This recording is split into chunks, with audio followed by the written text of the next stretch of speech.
Um, Generics and traits in Rust is what we'll be having as the last part of our classes on Rust. And in fact, why I'm taking it is because it's nice to have this knowledge that it's one of the building blocks in Rust programming language. And when I say building block, that means there are certain things you'd have to do whereby you must use generics, or making your code more flexible would mean you using generics. And one interesting thing or very important thing you're always doing when it comes to working in Rust is also using traits. This is especially when you use a struct and you implement it. Most times it's important. You create a list of traits. But then, what is generics and what is traits in Rust? This indeed is what we'll be talking about in today's lecture. So at the end of today, we should be able to learn how to write flexible, reusable, and efficient code using generics and traits in Rust. And we should also explore real-world examples, common pitfalls, and best practices. What are the things we would cover? First, we would introduce generics. Then we would see how to use a generic in both functions and structs. Then we'll move on to talking about traits, and we'll see how to implement a trait. Then lastly, we talk about combining both generics and traits and seeing the superpower in using both generics and traits. So what then are generics? What exactly is a generic? A generic basically allows you to define your function, struct, enum, and traits to work with any data type. What does this mean? Right from the beginning, when we started talking about Rust, we always shouted it out and we made it clear that Rust is a typed language. That the moment you create a variable, you have to put the type of that variable in front of it. You have to specify whether the variable is a U32, it's a Boolean, it's a floating number. Whatever the variable type is, you need to specify it. Whether you are passing it in as a parameter or you are even passing it out as a return for a particular function, you have to specify the type you are returning. You have to specify all of the data type that you are creating. But then a question might now come in. What of a situation whereby we don't know the data type that is coming in, and we need to work with dynamic data type? This is exactly where generics come in. Generics basically allows you to write code that is flexible. So it's not a situation whereby, imagine you want to create a function that takes in um, ages. Should I use age? Should I use age? No. I'm thinking of a function that can take in both a floating number and a whole number. That's either an integer or an unsigned integer. So let's think of something. Age is always old. You can't say I'm 2.5 years. That doesn't make sense. So if you think of something like um, good, like 2 grams of rice, 2.5 grams of rice, good. Now you have a function, and then the function, you know that the bag of rice you are trying to measure, you are creating a function that basically calculates how many bags of rice will give you in how many grams will give you in kilograms or whatever.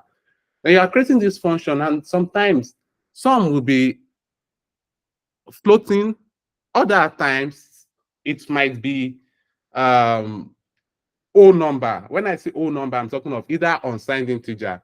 It's definitely going to be unsigned integer in our case, not signed integer, that's int. So you are trying to create a function. Would you now have to create two different functions that does the exact same thing? Would it?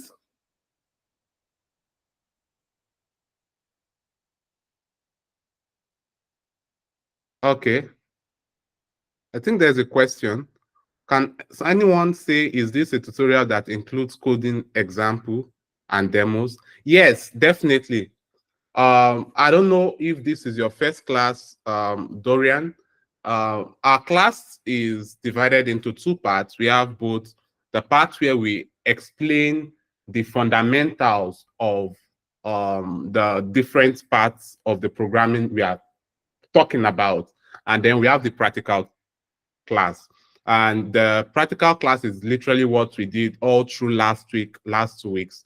And so we, in fact, completed a class last week that had to do with implementing a library management application in Rust.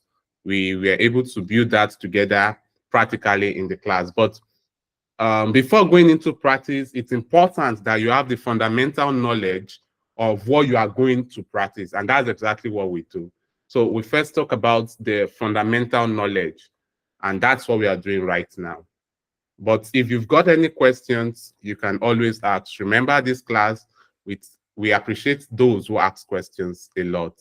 And all of your questions, no matter if it means taking us back, you will definitely get your questions answered. So going back to generic, would we now create two different functions that would now, do the same thing? No. This is where generic comes in. Generic basically allows you to write a flexible code in that using generics, you can now basically create a function that can accept different data types. But then, what exactly would that function, with that data type be? Okay, I think there's a question again.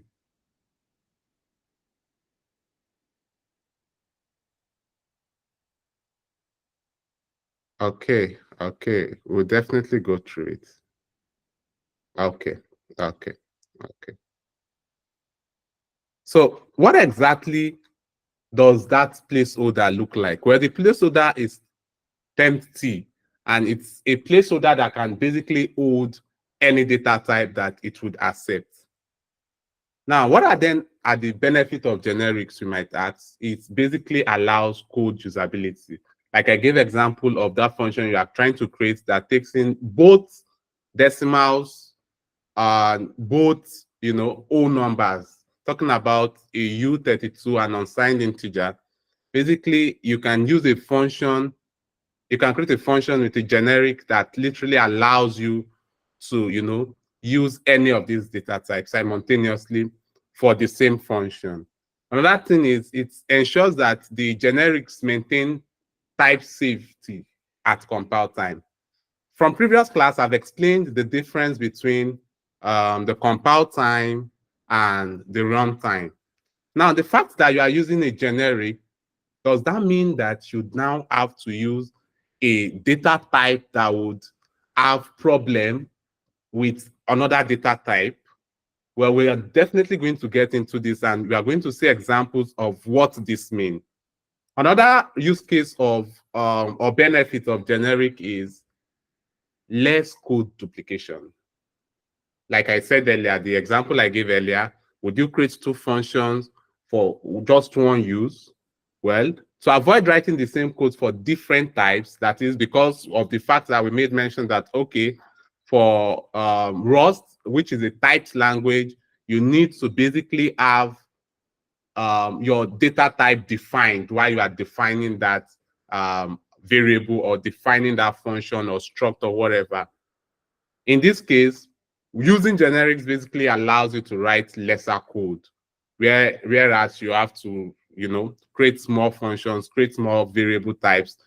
Rather, generics allows for less code duplication. If we look at the example we can see from this slide, this example basically makes use of generic. And then the generic is basically identified using this T, as you can see in front of the function largest, and then also passing the generic where it is meant to be used. This generic is originally meant to be used in lists, and then it returns the generic. So what does this function does? It takes in a list, checks the first element in the list, loops through and check for the largest, and basically equals the largest to the variable largest that was created, and then it returns it. So in this particular function, generic was used. How was it used? Using this T. So the T in this case can literally be used for any data type. It could be used for string. It could be used for numbers. So this function that we've just seen on the slide can basically pass in, you can basically pass in different data types as the arguments where this list is, where you are calling it. And this is exactly what the generic look like. Initially, we could have just, instead of adding this T here, we could have just basically added either string in front of the list or added U32. So the generic syntax, you define a function with generics by specifying this sign T. That's the syntax you use for the generic. And then after the function name, is where you put it. Then in front of where you are meant to place in your variable, you pass it in there. And then you can basically print it out. So that particular syntax represents the type you are trying to show, and then it allows you to then accept multiple data types, just like me repeating myself as to what generics is, allowing you basically to take in different data types. So I'm going to do a simple example, which I'm not going to use slides. I'm going to create a simple example of what I'm talking about, and we all would see it. Then I'm going to reshare my screen, the full screen, and then everyone can see what I'm talking about when it comes to generics. So I'm creating a new, okay. Okay, new time now. Cargo new, generic.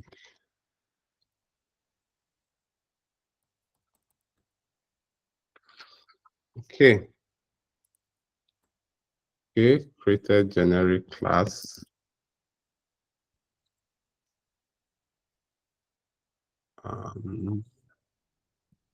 Okay. I would share my screen on this now. Okay. So I'll stop sharing my screen and I'll start sharing my full screen where we would see an example of what the generic looks like.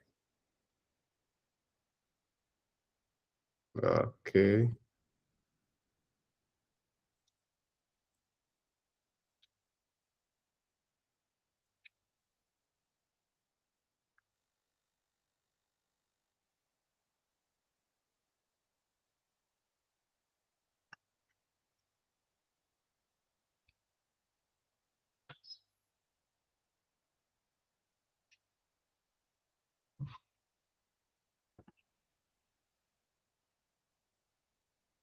Okay.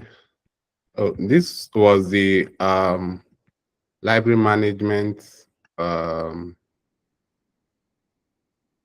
application we built last week. Okay, let me increase this. This is the new file I just created. And it's basically to show what the generic look like. So we made mention that to create a generic, you create a function, and then what you want to do is write the function name, and in front of it, add the generic sign T, and then pass in, we name this, let's say we have Y, and then we would have t. So what we are definitely going to return is t, and that would be, we could say x plus y, and yeah. So this is what we are talking about basically. Okay. Oh, I didn't add that. I didn't add the add input for the generic. So I'm meant to add the add input for the generic, as you can see, but I don't want to dwell on that. I don't want to create something quite complicated, because for us to add any operation on a generic, you basically also have to add the traits of addition, as you can see from the compiler error that just showed to me, but I don't want to have anything like this. So for this, I can now say, let's name this one y is equal to foo 1. I can also say let z equal to foo, and I'll say 3.0. No, let's use 3.2. And then let's just print this out. This is on the most basic level of what we are talking about. Now, in this case, if I can go run,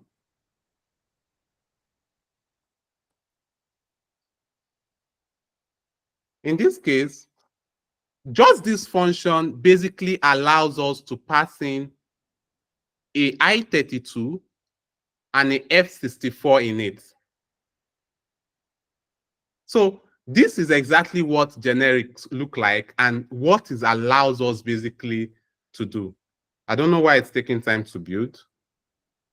Okay, can we see? Let me just add this in front of it. A whole number, comma, a floating number.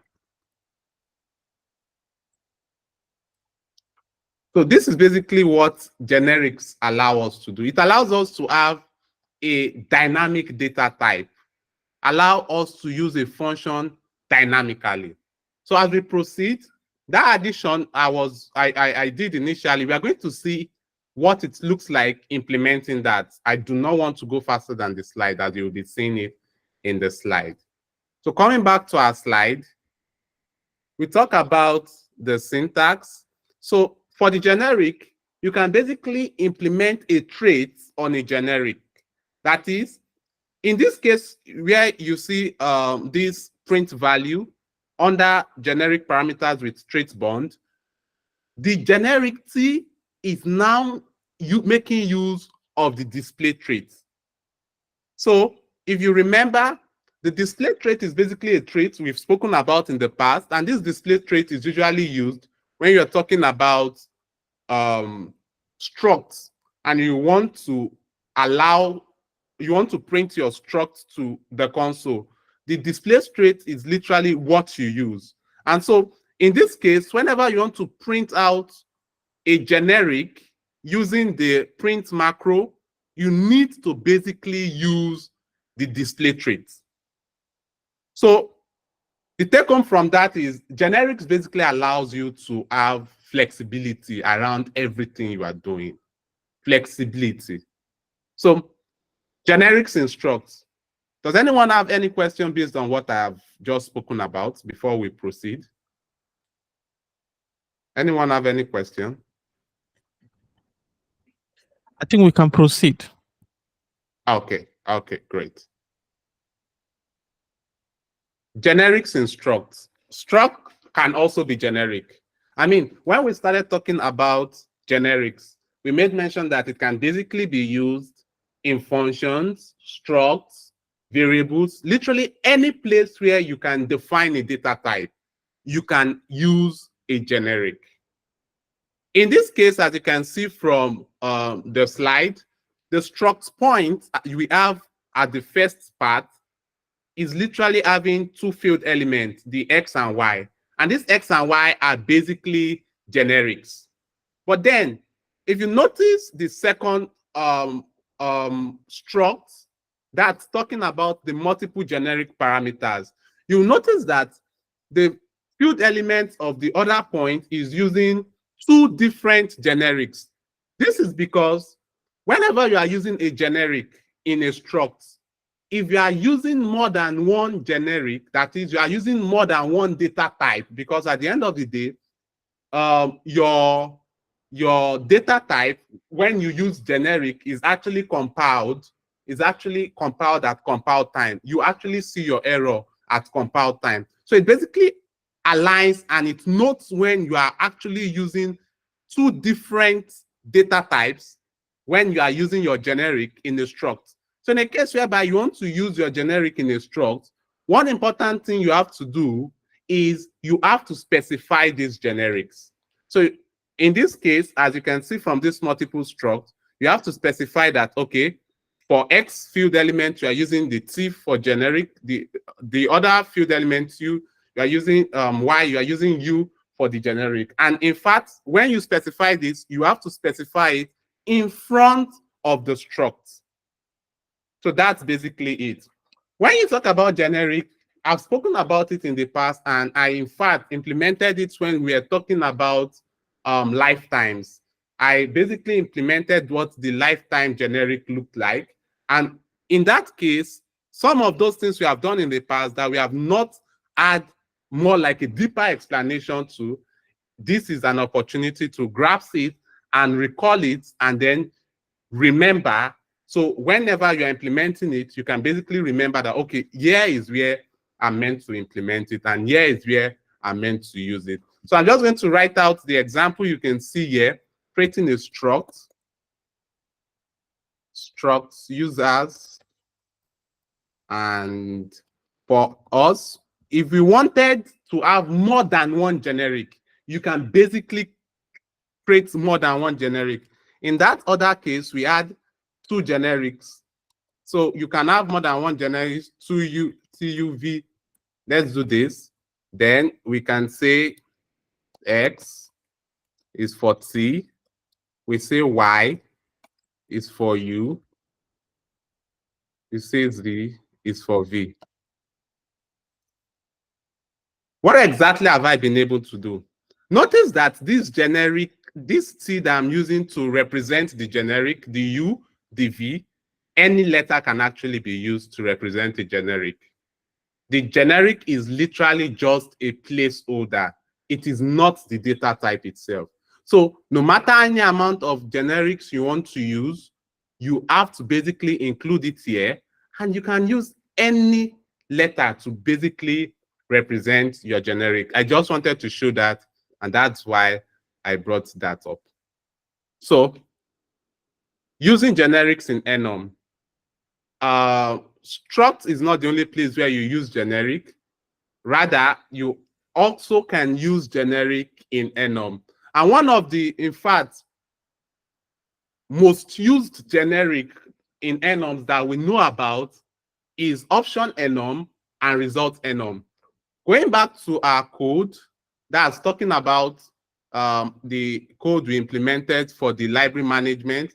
Notice I'm going to go to a function where we used a generic unknowingly.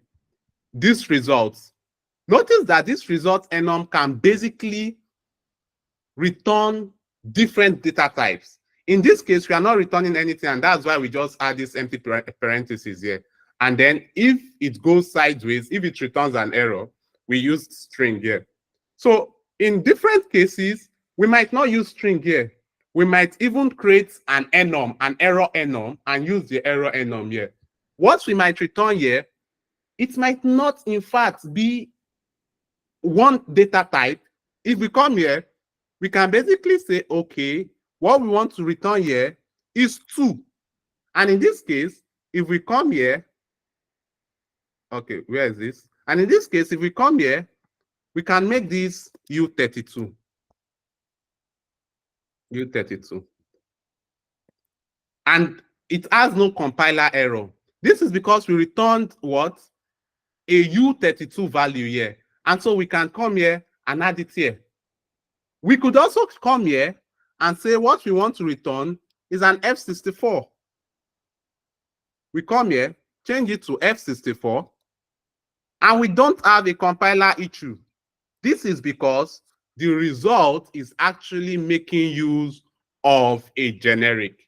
In fact, it is not making use of a generic, it is making use of two generics. And the generics is for this and this. These are literally the generics for the result enum. The same applies, let me undo all of this. The same applies when you talk about the option enum. Now let me look for a place where we actually used the option enum, and then we can basically see how important using all of these enums is. I think I have not returned this back to the original position. Okay, let's add this. So, okay. So let me look for a place where good. So in this place, we actually used the option enum. The option enum can literally return any data type. It can be used for any data type. So if you are destructuring the sum of the sum, as you can see here, what is inside can be any data type. And so for that reason, at compile time or while we are writing the code, you basically don't know the data type. But at the end of the day, when you are now using it here, for example, I'm using it here, this user is basically a struct that was created, a completely different data type, and then we are able to basically use this data type in the option enum. This is example of what generics can basically achieve, allowing you to dynamically use different things without specifying the exact data type. Real world example of this is the result enum can be used for error handling across different data types, which I have just literally explained. Up to this point, does anyone have any question, or do I proceed? Does anyone have any question? Can I get a thumbs up? Okay, great. So that is basically on generics. Traits overview. What exactly are traits? I mean, from the word traits, you would definitely want to say trait is more like a behavior. So you say, that's just his trait. That's his behavior. We could definitely apply this to traits in Rust. Traits is basically a way of defining shared behavior. And it's similar to interfaces in other languages. When I talk about interfaces in other languages, you think of Solidity. I mean, this is actually a blockchain lecture. So the closest smart contract you could think of on is the EVM chain. And then talking about Solidity, you know, interfaces in Solidity allows you to basically do two things. Allows you to, if you implement the interface, what you are doing is you want to ensure all the functions inside that interface is being implemented. And that idea can just be carried on into this. Traits basically allows you to define a set of function signatures. And all of these function signatures is basically when implemented by a particular struct, all of the function signatures must be implemented in that function. What does defining a trait looks like? As you can see from this example, the summary trait basically has the syntax trait in front of it, and then it has function summarize. It takes in self. Talking about it taking in self, that is literally talking about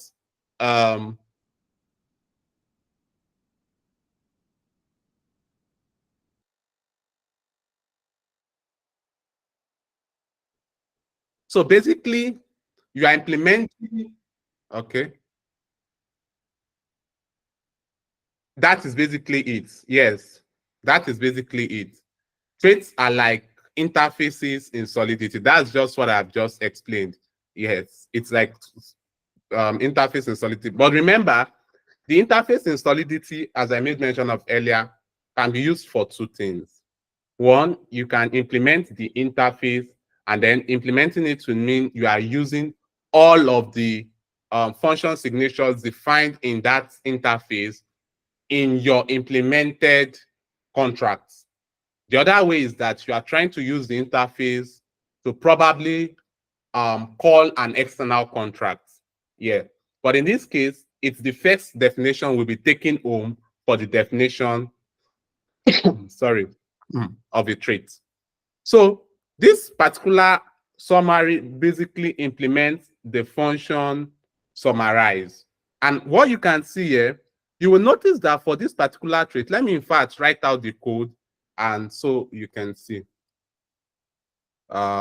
Trait summary, and then you will have summarize. We have summarize, and then we have ourself, and it returns a string. Why did I write out this code? Let me increase it to be a little bigger. Why did I write out this code? A normal function that we've created here, that we've explained here, what it basically does is it has the function body. But then what's the difference between that function and a trait? Notice that the trait basically is taking only the function signature. The function signature. What is the function signature? The function signature includes the function name, the function parameters, and then the function return. That is all. It is not taking in the function body. So whenever you implement this trait for a particular struct, it means that inside that struct, inside the structs implemented, you have to implement all of the functions, that all of these methods inside of this particular trait you implemented inside it. So that's basically what it means. So why then are we talking about traits? Or why does trait even matter in the first place? Well, it allows for polymorphism. And this means you are able to allow your code to work with any type that implements a specific behavior.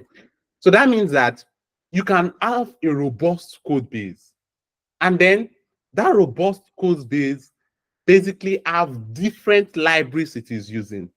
Now, these different libraries, you can now make use of these different libraries to make use, you can now implement these different libraries to make use of just one trait. What does that mean? That means that all of that library want to behave in a specific way. That is, it wants to have the same exact function signature, but then the code body could be different. And so allowing this allows you to actually write a seamless, in fact, I would call it beautiful code, because another reason why you should even think of using trait is it allows you to know where you are getting at. It allows you to create more like an architecture of what your code is going to look like. It basically guides you. It's called, when I worked with someone some times ago, he called it a framework. That is an architectural framework. He mentioned that I'll just talk briefly on how he viewed trait. He mentioned that a carpenter that wants to construct a chair, but then the carpenter does not have any frame for the chair. He just started hitting the nail into the wood anyhow. It does not make sense. First, you have to get the frame of the chair. Then, before you start adding different plywood or the different other parts of the chair, you can basically think of traits as the same thing, allowing you to create a behavior, a pattern as to what your code or methods for the implemented structs would look like. So in fact, it's even beautiful, the naming convention. Why did I say that? This is because if you think about it, struct is actually the short form of a structure. Is the short form of structure. So trait is actually a behavior, and using trait on struct is saying you are trying to define the behavior of your structure. So what would the design of that chair look like? I think I heard a sound. Any question? Okay. What then would the design of the chair look like? What would the framework of the chair look like? This is exactly what trait is all about. So applying traits to struct, you can implement traits for custom types like struct. So for this struct example we see here, it says news article, including headline, content as a field element, and then you created, you implemented the particular trait we saw here, and then you implemented it for this struct. And how exactly do you do that? So let's go back and show how we do it, and then we see the difference. So the example from that slide is, what example was there? Headline. And then in the headline, we had, okay, news article, not headline. It was, okay. News article. Okay, so we have headline. Okay. And then what's the other field elements we have here? Content. Okay. This string. Now, normally, if we wanted to create methods for this particular structure news article, the normal thing we could have just done is implement news article. Oh, I added this. The normal thing would have been implement news article. And implementing news article will basically mean you are implementing this particular struct news article. But then the difference would now using a particular trait on a struct is now implementing this, now adding summary for news article. Now notice it. We immediately have a compiler error. Why are we having a compiler error? This is because, as you can read, not all trait items implemented, missing fn summarize. It's missing the function summarize, basically. And this is exactly what I explained when I made mention that when you are implementing a trait, it means you have to implement all of the traits in that particular structure you are implementing it for. So for this, we'll now start defining function summarize and then adding the body. Probably we format this and then we print this out as summarize.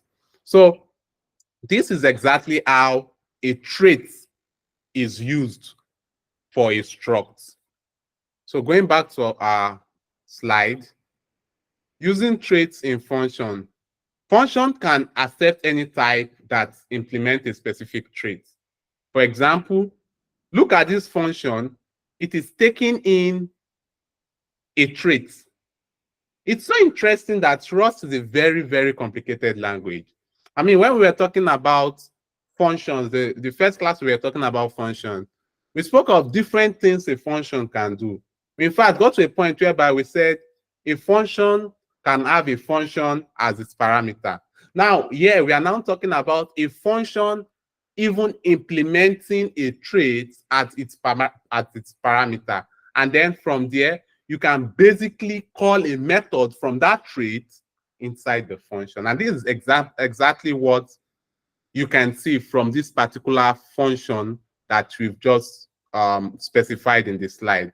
The function item, the function notify literally takes in item as a parameter. And then you are printing in breaking news, and then you are passing in this item. And remember, on that summary, you have a method called summarize. And so you can basically call your summarize on this particular implemented trait, which in this case is item.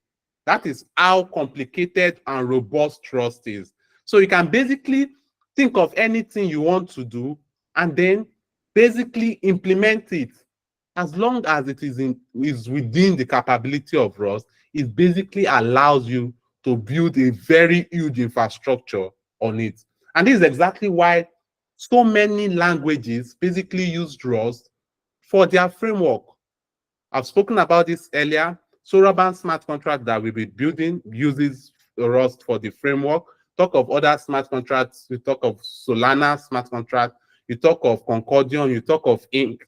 All of these smart contracts basically use Rust because of its capability, its ability to use different things that so many programming languages do not have the opportunity to offer. Traits bond with generic. Can you bond a trait with a generic? Yes. Trait bond specifically, trait bond specify that a generic type must implement a particular trait. So what does this mean? This means that you can have a particular function that is implementing a generic, and then this generic is actually a trait. An example of that is what I'll go back to, what I spoke about. Remember when I was talking about the display? So I'll go back to talking about the display. Where did we have? Good. Notice that this display is actually a trait. I have explained from previous class when I spoke about it that you can use this display trait to literally print to the console your struct. Now, this display trait in this case is actually used on the trait, on the generic. Notice that the generic here is basically using the trait display on it. So that means this particular function is trying to say that this particular data type should behave in this pattern. And that is exactly what a trait bond with generic looks like. That's literally the interpretation. Does anyone have any question on that? Does anyone have any question on that?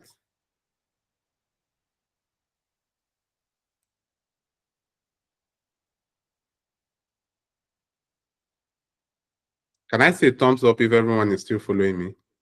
Can you please repeat the trait stuff and generic stuff? Okay. Okay. Now, I'm trying to explain that a particular generic, remember, we mentioned that generic, or let me ask you, what exactly is a generic, Cogsy? Can you explain what generics are to us? I can't define it though, but I have an understanding. Just anyhow you can put it. What do you think a generic is based on what we've spoken of right from time? And it's more of like being able to implement different data structure. Sorry, different data type. Sorry, data type. Exactly. That's literally the definition of generic. Ability to implement different data types. Now, in this case, going back to this, we're now saying a situation whereby you want to bond a particular generic to behave in certain manner. You have the ability to do that with a trait. So now I went back to this. Sorry. What do you mean by a certain behave in a certain manner? Do you mean like, for example, it behaves like like as a string or as a floating number? Is that what you mean? I'll use this example to answer that. So now You see this function print value. I'm going to create the function without using the display trait, and then we are going to see the compile time error. And then I'm also going to now add the display trait, and then we compare, and then you can see your answer from that question. See the answer to your question from there. So now I have a function display. What's the name of the function? Print value, okay. Print value. And then in front of it, we have the traits defined. Then what did we say the value is? Okay, we have it as value. And then we have T. We're actually not returning anything because we just want to print our traits. No, we want it on just one line. Now, notice the compile time error we have. This is because this particular trait is not, this particular generic is not implementing a particular trait. What trait exactly is it not implementing? It is not implementing the display trait. But then, what is the display trait? What exactly does the display trait do? Well, we answered that question. The display trait basically allows you to print to the console. I'll now implement it. And then we see that, what is this? Okay, our error is gone. This is because this value now implement the display trait to print to the console. This is because whenever you are printing this print macro, if you go to it, what exactly does it do? It allows you to print to the console. And that's the work. It's a macro that allows you to print to the console. So in this case, you are now trying to print a generic to the console. The macro does not understand what that generic is. It does not understand how that generic behavior would be. That is, would it be what you are printing to the console? Would it be a struct? Would it be a data type that is not defined by the raw standard library, that is defining your own data type, that's a customized data type? Well, this display would allow you to now do what? To implement this display trait, which allows you to display and format whatever data type you are using or passing in as a string. So in that format, it is able to print to your console.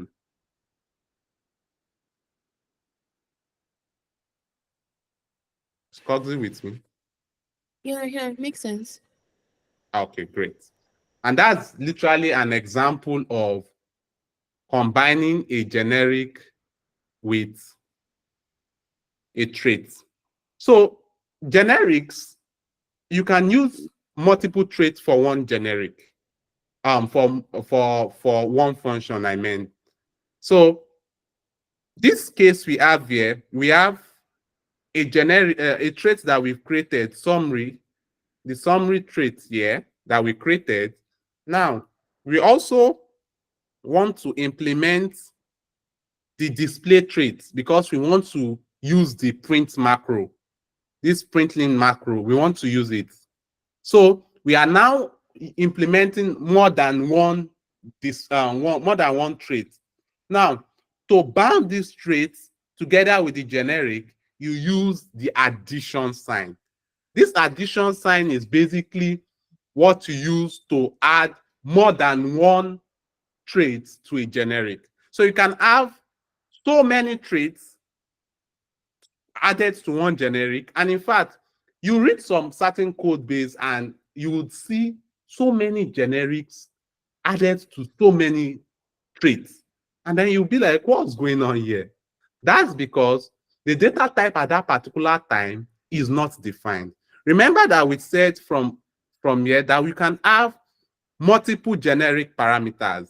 And so in the case where you are using multiple generic parameters, all of these multiple generic parameters might be implementing the same traits.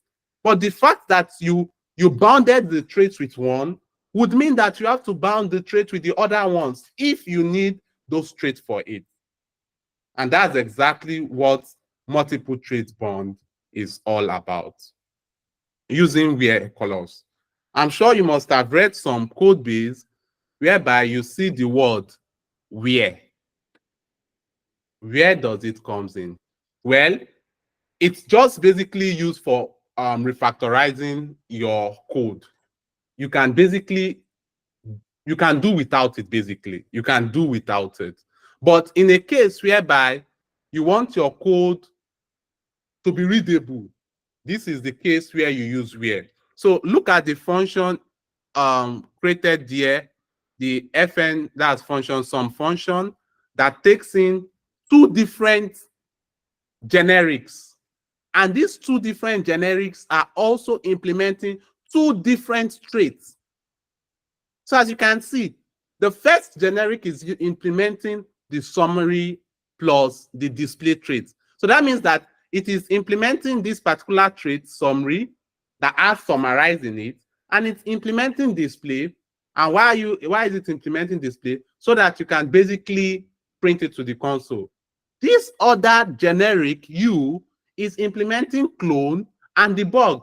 So you can basically implement, so you know that, okay, for you to implement clone, what are you doing? That means you are trying to clone either your string, your struct, a data type that you do not know the size. You use clone whenever you want to, to clone that particular variable when declared. So now you know that for whichever variable, for whichever parameter from this function that is using that particular is obviously going to be a type of data, a data type that does not have a defined size. And all of this is just looking at the function. So different data types can, different generics, can basically use different traits based on whatever you need. And this where is now what you use to refactor it and make your code look clean. So instead of writing everything in front of the function name like this, you can basically just add your T and U, and then after the function name and the parameter, you can now say where T is the summary plus the display, and U basically bonds the traits clone and debug. So it's just for readability, and that's just all for that. Default implementations in traits. I'm sure one of the traits you must have heard very well is the default trait. And so I think there's a question, or I heard a voice. Sorry, I was listening. Okay. One thing, one trait that is very familiar is the default trait. Usually the default trait is usually used whenever you are trying to have like a default value. It's usually used most times in structs. Imagine you are creating a struct and you are now implementing the struct. Let's say, in fact, let's make use of a contract. Now you want to write your contract. Most times the data are inside the struct. Now, this data type, what is the initial value for the data type for whatever you are storing the variable? What is the value there? Usually, some values, you might not want it to be 0. That's if it's even a U32 or it's a floating number. Now, in cases where it's string, what is the value initially? I'm sure Coxie asked this question some times ago. The default trait is one trait you can basically use for this. So traits can include default method implementations. I've explained default trait. I've been explained default implementation. So now, what does default implementation means? Default implementation means that you can create a trait whereby you have the body of the function inside that trait. So that means that any particular function, any particular struct that implements this trait, that particular struct is automatically going to use the method that has been defined, that has been implemented inside that trait. And that's exactly what default implementations mean. Now, there are cases whereby for default implementation, you might necessarily not actually use the implementation from the trait. Instead, you can overwrite the implementation. What this means is that for the same method, you can basically change everything, the content of the function. But remember, one thing must be constant. What is that thing that is constant? The function signature. And in this case, that is what you can see. The function signature summarize, returning a string. It's having a different implementation. But then, yeah, for the overriding the default method there, you are basically doing something else. You are formatting the field element, headline, and content, and then you are returning that as a string. So you can basically override a default implementation in a trait. So does anyone have any question at this point?